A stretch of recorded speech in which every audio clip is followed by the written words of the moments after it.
नमस्कार मित्रांनो, स्वागत आहे तुमचं दादा सीईटी वाला या यूट्यूब चॅनलवरती। मित्रांनो, पर्सेंटाइल आल्यानंतर आपल्याला इंजिनिअरिंगमध्ये ॲडमिशन घ्यायचं आहे, त्यासाठी प्रोसेस काय असणार आहे, ही सर्व प्रोसेस मी या व्हिडिओमध्ये एक्सप्लेन करून सांगणार आहे। आणि त्यानंतर तुम्हाला एक सर्वात चांगली गोष्ट म्हणजे काउन्सिलिंग म्हणजे काय, या गोष्टी सर्व इन्क्लूड करून सांगणार आहे। तर मित्रांनो, व्हिडिओ शेवटपर्यंत बघा। चला तर सुरुवात करूया। आपल्याला सीईटी सेलवर अगोदर सगळ्यात पहिले इंजिनिअरिंगमध्ये ॲडमिशन घेण्यासाठी रजिस्ट्रेशन करायचं आहे। रजिस्ट्रेशन मध्ये आपल्याला जर कोणी फार्मसी जाणार असेल तर त्यांच्यासाठी पीसीबी ग्रुप आणि इंजिनिअरिंगला जाणार असेल तर त्यांच्यासाठी पीसीएम ग्रुप। आपण रजिस्ट्रेशन केल्यानंतर सगळ्यात महत्त्वाची गोष्ट आहे, आपल्याला त्यानंतर डॉक्युमेंट व्हेरिफिकेशन करायचं आहे। डॉक्युमेंट व्हेरिफिकेशन एकतर ऑफलाईन पद्धतीने करता येतं आणि दुसरं ऑनलाईन पद्धतीने। ऑफलाईन पद्धतीने म्हणजे आपल्याला जे काही जवळचे इंजिनिअरिंग कॉलेजेस आहेत, एफसी सेंटर आहेत, या ठिकाणी जाऊन आपल्याला डॉक्युमेंट व्हेरिफिकेशन करता येतं। आणि दुसरी गोष्ट म्हणजे ऑनलाईन व्हेरिफिकेशन, तर ते आपले जे काही डॉक्युमेंट्स आहेत त्याचे फोटो काढून आपण त्या ठिकाणी अपलोड करायचे आणि त्यानुसार आपलं डॉक्युमेंट व्हेरिफिकेशन ऑनलाईन पद्धतीने होतं। त्याच्यानंतर डॉक्युमेंट व्हेरिफिकेशन झालं, त्यानंतर येते आपली रँक। रँक आल्यानंतर त्याच्यानंतर आपल्याला येते फायनल रँक। रँकमध्ये दोन प्रकार इन्क्लूड असतात, ते म्हणजे स्टेट रँक आणि जर तुमची कॅटेगरी असेल तर कॅटेगरी वाईज रँक। तर आपल्याला जे ॲडमिशन भेटणार आहे, जे काय आपलं ॲडमिशन आहे ते स्टेट रँकवरच भेटणार आहे। त्यानंतर येतं स्टेट रँक आल्यानंतर फायनल रँक पण आपली स्टेट रँकनुसार किंवा कॅटेगरीनुसार चेंज होते, व्हॅरी होते। त्याच्यानंतर सगळ्यात महत्त्वाची गोष्ट ती आहे म्हणजे option form filling. Option form filling मध्ये आपल्याला काय करायचंय, आपली जे काही पर्सेंटाइल आलेले, आपल्याला जिथे ॲडमिशन घ्यायचंय, सपोज आता मला सीएसआयटी साठी ॲडमिशन घ्यायचंय, मला 90 पर्सेंटाइल आलेले, तर त्यानुसार आपल्या ऑप्शन फॉर्म मध्ये आपल्याला कॉलेजेस इन्क्लूड करायचे, ब्रांच इन्क्लूड करायचे, आपल्या कॉलेजेसचा रेफरन्स कसा असला पाहिजे। आता सपोज मी एक उदाहरण देऊन सांगतो की सर्व मुलांची रँकिंग एक नंबरची कोणती असणार आहे, ज्या मुलांना पुण्यामध्ये ॲडमिशन घ्यायचंय तर सीओपीसीएस, तर त्यानंतर काय असणार आहे पीआयसीटीसीएस, त्यानंतर काय असणार आहे व्हीआयटीसीएस। तर आता मला 90 पर्सेंटाइल पडलेले आहेत, तर मी आता सर्वात पहिले तर सीओपीसीएस अलॉटमेंट करणार आहे। म्हणजे जे काय माझे ऑप्शन फॉर्म फिलिंग आहे त्यामध्ये मी सीओपीसीएस टाकणार आहे, कारण की माझं जे काय अलॉटमेंट आहे ती ऑटो फ्रीज होऊ नये त्यामुळे। त्यानंतर ऑप्शन फॉर्म मध्ये आपल्याला 90 पर्सेंटाइल पडलेले आणि मला सीएस साठी कॉलेजेस कोणते करायचे, रेफरन्स कसा द्यायचा आहे। आता काही कॉलेजेस मध्ये असं असतंय की सीएस झाल्यानंतर आपण लगेच आयटी भरतोय, तर तसं काही करायचं नाही किंवा करायचं आहे की नाही या सर्व गोष्टी आहे। आता मला 90 पर्सेंटाइलला सीएस XYZ कॉलेजला भेटतंय, पण त्या 90 पर्सेंटाइलला मला ईबीसी कॉलेजला ईएनटीसी भेटतंय। हे कॉलेज टॉप रँकिंग मध्ये आहे आणि हे कॉलेज थोडं बिलो रँकिंग मध्ये आहे। तर या गोष्टी आहेत, त्यामध्ये आपल्याला कोणती रँकिंग कुठे द्यायची, रेफरन्स कसा द्यायचा कॉलेजचा, ब्रांच कोणती निवडायची, तर या सर्व गोष्टी आपल्याला ऑप्शन फॉर्म फिलिंग मध्ये भरायच्या आहेत। त्यानंतर ऑप्शन फॉर्म फिलिंग झाल्यानंतर आपल्याला कॅप राउंड 1 ची अलॉटमेंट येणार। कॅप राउंड 1 मध्ये आता मला सपोज XYZ कॉलेज भेटलेलं आहे, त्यानंतर आता मला ऑप्शन फॉर्म मध्ये काही चेंजेस करायचे आहेत, म्हणजे त्या ठिकाणी बेटरमेंट करायचंय किंवा फ्रीज करायचंय, फ्लोट करायचंय, या सर्व गोष्टी असतात ते। तर आता मला सेकंड राउंड साठी जायचंय, तर त्या ठिकाणी आपल्याला ऑप्शन फॉर्म पुन्हा चेंज करता येतो, बरोबर। ऑप्शन फॉर्म चेंज झाल्यानंतर जी काही अलॉटमेंट आपल्याला लास्टच्या राउंड मध्ये झालेली आहे, म्हणजे कॅप राउंड 1 मध्ये जी काही अलॉटमेंट झालेली आहे ना, तर ती अलॉटमेंट आपली लास्ट स्टेजला राहते आणि त्याच्यावरती आपल्याला जे कॉलेजेस राहिलेले आहेत, आपण जे ऑप्शन फॉर्म मध्ये टाकलेले आहेत ते कॉलेजेस राहिलेले वरती फिलअप करायचे असतात। इन केस आपल्याकडून जर ऑप्शन फॉर्म मध्ये काही जर कॉलेजेस इन्क्लूड करायचे राहिलेले असतील तर आपण कॅप राउंड 2 मध्ये ते इन्क्लूड करू शकतो, बरोबर। आता कॅप राउंड 2 ची अलॉटमेंट झाल्यानंतर आपल्याला बेटरमेंट करायचंय किंवा फ्रीज फ्लोट ज्या गोष्टी करायच्या, इन केस जर तुमच्या आवडीनुसार तुम्हाला कॅप राउंड 2 मध्ये जर ॲडमिशन घ्यायचं असेल तर तुम्हाला 3 दिवसाची ॲडमिशन प्रोसेस असते। त्यामध्ये तुमचे जे काही डॉक्युमेंट्स आहेत, ओरिजिनल डॉक्युमेंट्स आहेत, पहिली गोष्ट जे काही डॉक्युमेंट्स आहेत ना कॅटेगरी वाईज, त्याचा व्हिडिओ मी आपल्या यूट्यूब चॅनलवरती अपलोड केलेला आहे, तिथे जाऊन नक्की बघा की कोणते डॉक्युमेंट्स तुम्हाला कॅटेगरी वाईज लागणार आहे। आणि दुसरी गोष्ट म्हणजे की जर एखादा डॉक्युमेंट्स तुमच्याकडे नसेल ओरिजिनल किंवा तुमच्याकडे त्या डॉक्युमेंट्सची जर रिसिप्ट असेल तर तुम्हाला ॲडमिशन घेता येत नाही। त्यानंतर आता कॅप राउंड 2 झाला, तुम्ही ॲडमिशन घेतलं किंवा बेटरमेंट केलं, तुम्ही आता कॅप राउंड 3 साठी आले ऑप्शन फॉर्म कडे। आता कॅप राउंड 2 मध्ये जी अलॉटमेंट झाली ती तर आपली सगळ्यात लास्टची स्टेज आहे। त्याच्यानंतर आपल्याला आता कॅप राउंड 3 हा लास्ट चान्स आहे, यामध्ये काही चुका करायच्या नाही, कारण की जे कॉलेजेस या फॉर्म मध्ये आपले भरायचे राहिले होते आपण आता कॅप राउंड 3 मध्ये सर्व कॉलेजेस इन्क्लूड करणार आहोत, त्याचबरोबर एकदम ॲक्युरेट ऑप्शन फॉर्म भरणार आहोत, बरोबर। तर त्यामुळे आता कॅप राउंड 3 तर आपली लास्टची स्टेज आहे।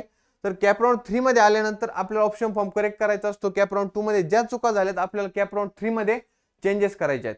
कॅप राउंड 3 मध्ये जर आपली अलॉटमेंट जर झाली तर आपल्याला 3 दिवसात कॅप राऊंड 3 लास्ट राऊंड आहे, कॅप राऊंड 3 झाल्यानंतर अलॉटमेंट झाल्यानंतर आपल्याला 3 दिवसात आपले ओरिजिनल डॉक्युमेंट्स, जी काय कॉलेजची फीज असेल, या सर्व गोष्टी घेऊन आपल्याला 3 दिवसात ऍडमिशन करायचं आहे. जे काय सीईटी सेल आपल्याला डेट्स देईल तर त्यामध्ये आपल्याला ऍडमिशन करायचं आहे. आता कॅप राऊंड 3 झालं, कॅप राऊंड 1 झालं, कॅप राऊंड 2 झालं. सगळ्यात महत्त्वाचं आहे स्पॉट राऊंड. स्पॉट राऊंड म्हणजे काय? स्पॉट राऊंडचं सगळ्यात महत्त्वाचं एक मेन बेनिफिट आहे की जर कमी पर्सेंटाईल असतील आणि जे काही वॅकंट सीट असतील, सपोज XYZ कॉलेज आहे त्या ठिकाणी CS साठी वॅकंट सीट आहे, कारण की कॅप राऊंड 3 झाल्यानंतर सगळ्यात महत्त्वाचा असतो की स्पॉट राऊंड. स्पॉट राऊंड म्हणजे काय? ज्या कॉलेजेसमध्ये कॅप राऊंड 3 झाल्यानंतर पण काही वॅकंट सीट राहिलेल्या आहेत तर त्या ठिकाणी स्पॉट राऊंड, त्या वॅकंट सीट भरण्यासाठी स्पॉट राऊंड कंडक्ट केला जातो, बरोबर.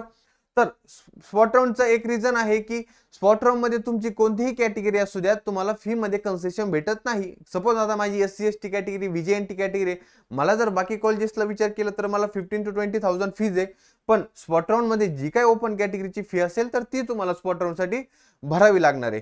आता दुसरं, पर्सेंटाईल जरी कमी असले तुम्हाला कॅप राऊंड 3 ची अलॉटमेंट राहू द्या, स्पॉट राऊंड साठी तुम्ही जाऊ शकता. कॅप राऊंड 3 ची अलॉटमेंट असू द्या, त्यानंतर तुम्ही स्पॉट राऊंड साठी जाऊ शकता. जे काही सीईटी सेलने दिलेले डेट्स असतील त्या सर्व डेट्स पाळून स्पॉट राऊंड साठीच्या तर त्यामध्ये आपल्याला ऍडमिशन करायचं असतंय. आता कॅप राऊंड 3 ची अलॉटमेंट तर माझी झाली, दादा मी डॉक्युमेंट्स त्या ठिकाणी सबमिट केलेले आहे, तर मला स्पॉट राऊंड साठी कसं जाता येईल? ज्यावेळेस आपण स्पॉट राऊंड साठी आपल्याला दुसरं कॉलेज भेटतं त्यावेळेस आपल्याला तिथून अलॉटमेंट लेटर भेटतं. आपण जे काही कॅप राऊंड 3 मध्ये ऍडमिशन घेतलेलं आहे त्या कॉलेजेसमध्ये, ते कॉलेजेस आपले डॉक्युमेंट पुन्हा करतात आणि त्या ठिकाणून आपण स्पॉट राऊंड साठी अप्लाय करू शकतो. स्पॉट राऊंडचं दुसरा बेनिफिट म्हणजे लो पर्सेंटाईल असले तरी त्या कॉलेजसाठी जर वॅकंट सीट असतील आणि स्पॉट राऊंड साठी जर कमी विद्यार्थी असतील तर त्या ठिकाणी आपल्याला स्पॉट राऊंड मधून ऍडमिशन घेता येतं. आता सगळ्यात महत्त्वाची ही जी काय ऍडमिशन प्रोसेस आहे, सेम टू सेम अशीच ऍडमिशन प्रोसेस तुम्हाला करायची आहे. स्पॉट राऊंड संपल्यानंतर सर्वांचे ऍडमिशन क्लोज होऊन जातील आणि सीईटी सेलला तुम्ही रजिस्टर असाल. त्यानंतर तुम्हाला हे जे काय अलॉटमेंट लेटर आहे ते जे काय MHA-DBT स्कॉलरशिप असते, पंजाब प्रदेश स्कॉलरशिप असते, तर या सर्व गोष्टींसाठी अलॉटमेंट लेटर खूप महत्त्वाचं आहे. ते जर नसेल तर तुम्हाला स्कॉलरशिप भेटत नाही मित्रांनो, लक्षात घ्या. आता दुसरी आनंदाची बातमी म्हणजे आपण दादा सीईटी वाला या युट्यूब चॅनलवरतून पर्सनल काउन्सिलिंग लॉन्च करणार आहोत. तर पर्सनल काउन्सिलिंग काय आहे या सर्व गोष्टी आपण आता डिस्कस करूया. मित्रांनो, मी तुम्हाला म्हटल्याप्रमाणे आपण दादा सीईटी वाला पर्सनल काउन्सिलिंग लॉन्च करणार आहोत for engineering admission. Now your admission is our responsibility. आता पर्सनल काउन्सिलिंग मध्ये तुमचा दादा तुम्हाला कोणत्या सर्व्हिसेस प्रोव्हाइड करणार आहे? तर जोपर्यंत तुमचं ऍडमिशन होत नाही तोपर्यंत तुम्हाला जे काही ऑप्शन फॉर्म मध्ये चेंजेस हवे असतील सर्व चेंजेस करून मिळणार. त्यानंतर दुसरी गोष्ट म्हणजे जो काय ऑप्शन फॉर्म आपण तयार करणार, जो काय कॅन्डिडेट असेल त्याचे जे काही सर्व्हिसेस असतील, ज्याचे जे काही इच्छा असतील, म्हणजे मला लोकेशन माझ्या घरापासून जवळ पाहिजे, मला ब्रांच चांगली पाहिजे, मला कॉलेज चांगलं पाहिजे, या सर्व गोष्टी इन्क्लूड करून आपण कस्टमाइज एक ऑप्शन फॉर्म तयार करणार. त्यानंतर application form, choice form, spot round complete guidance, कोणत्या स्पॉटसाठी आपण अप्लाय करायचं, आपल्या पर्सेंटाईल नुसार आपल्याला काही स्पॉट राऊंड कंडक्ट केले जातात, तर कोणत्या स्पॉट नुसार आपल्याला अप्लाय करायचं, कोणता स्पॉट आपण केला पाहिजे नाही, आणि या सर्व गोष्टी आपण आपल्या काउन्सिलिंग मध्ये मुलांना प्रोव्हाइड करणार आहोत. त्यानंतर option form expert, online and offline session, जे काय पास आउट इंजिनियर्स आहे, जे काय इंजिनिअरिंग करतात ते, तर त्या सर्व विद्यार्थ्यांचे आपण ऑफलाईन अँड ऑनलाईन सेशन्स ठेवणार आहे.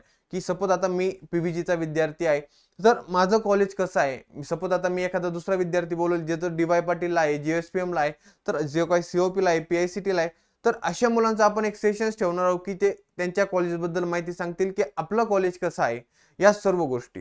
त्यानंतर गॅरंटेड ऍडमिशन, त्यानंतर 1-to-1 गायडन्स आणि डेली डाऊट सॉल्विंग सेशन्स. तर मित्रांनो, ज्यावेळेस आपली कॅप राऊंड प्रोसेस सुरू होणार आहे त्यानंतर जे मुलं काउन्सिलिंगसाठी एनरोल करणार त्यांना जे काय डाऊट्स असतील ते आपण गुगल मीट किंवा झूम मीटिंगद्वारे, व्हॉट्सअपद्वारे किंवा SMS कॉल सर्व गोष्टींद्वारे जसं तुम्हाला प्रोव्हाइड होईल की माझ्यापर्यंत कसं रीच होता येईल, या सर्व गोष्टींद्वारे आपण आपल्या पर्सनल काउन्सिलिंग मध्ये सर्व मुलांना सर्व्हिसेस देण्याची जबाबदारी घेणार आहोत. त्याचबरोबर आता आपल्या ऑप्शन फॉर्मचे काही वैशिष्ट्य आहेत की जे काही प्लेसमेंट आहेत, कॉलेजच्या प्लेसमेंट आहेत, लोकेशन,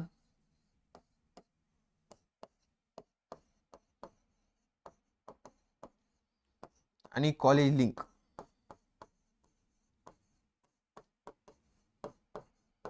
या सर्व गोष्टी आपल्या ऑप्शन फॉर्म मध्ये असणार आहे. सपोज आता मी COP, माझा चॉईस कोड काय आहे, माझा ब्रांच कोड काय आहे, ब्रांच कोणती आहे, COP च्या प्लेसमेंट कशी आहे, COP एक्झॅक्ट लोकेशन कोणतं आहे, आणि सगळ्यात महत्त्वाची गोष्ट म्हणजे COP ची लिंक कोणती आहे, कारण की जे काय COP चे सपोज आता ओरिजिनल लिंक भेटून जाणार, पण जे काय टियर 2 चे टियर 3 चे कॉलेजेस आहे, हे कॉलेजेस काय करतात की NRF रँकिंग नुसार त्यांची NRF रँकिंग परचेस करून इन्क्रीज करून घेतात, किंवा जे काय दुसरे रँकिंग असतील या सर्व रँकिंग फेक असू शकतात ते, तर त्यानुसार जे काय कॉलेजची ओरिजिनल लिंक असेल, आता त्या लिंकवर तुम्ही फक्त ऑप्शन फॉर्मवर ओपन केला, त्या ठिकाणी क्लिक केलं तर तुम्ही डायरेक्ट कॉलेजच्या लिंकवर जाणार. त्याच्यानंतर सगळ्यात महत्त्वाचं म्हणजे कॉलेजला हॉस्टेल आहे की नाही. कॉलेजला हॉस्टेल आहे की नाही या सर्व गोष्टी आपल्या ऑप्शन फॉर्म मध्ये इन्क्लूड असणार आहे, कारण की काही मुलं बाहेरून येतात शिक्षणासाठी, त्यांना मग आल्यानंतर हॉस्टेल वगैरे या सर्व गोष्टी मिळणं गरजेचं असतं. तर या सर्व गोष्टींमध्ये तुमचा दादा तुम्हाला मदत करणार आहे. आता सपोज माझी SC ST VJNT कॅटेगरी आहे, OBC आहे, तर मला कॉलेजला ऍडमिशन घेतल्यानंतर माझ्या कॅटेगरी वाईज मला जे काही कॉलेज मिळालं आहे तर त्यामध्ये फीज किती असणार आहे. तर या सर्व गोष्टी आपण आपल्या ऑप्शन फॉर्म मध्ये इन्क्लूड केलेलं आहे. आणि ऑप्शन फॉर्म मध्ये जर कॅप राऊंड 1 झाल्यानंतर आपल्याला चेंजेस करायचे, कॅप राऊंड 2 झाल्यानंतर चेंजेस करायचे, तर या सर्व गोष्टी आपण आपल्या ऑप्शन फॉर्म मध्ये चेंजेस करून देणार आहोत. त्याचबरोबर आपलं डेली डाऊट सॉल्विंग सेशन असेल, की जे काही डाऊट्स असतील, दादा मला या ठिकाणी NTC भेटतंय, या ठिकाणी CS भेटतंय, तर मी कोणतं कॉलेज निवडू, या सर्व गोष्टी आपण आपल्या काउन्सिलिंग मध्ये मुलांना प्रोव्हाइड करणार आहोत. तर हा जो काही व्हिडिओ आहे पर्सनल काउन्सिलिंगचा ऍडमिशन प्रोसेसचा जास्तीत जास्त मुलांपर्यंत शेअर करा, आणि दादा CET वाला या YouTube चॅनल सबस्क्राईब करायला विसरू नका. आणि सगळ्यात महत्त्वाची गोष्ट म्हणजे आपल्या काउन्सिलिंगची फी फक्त 999 एवढीच आहे मित्रांनो, जी की सगळ्यांना अफोर्डेबल प्राइस आहे. Thank you so much.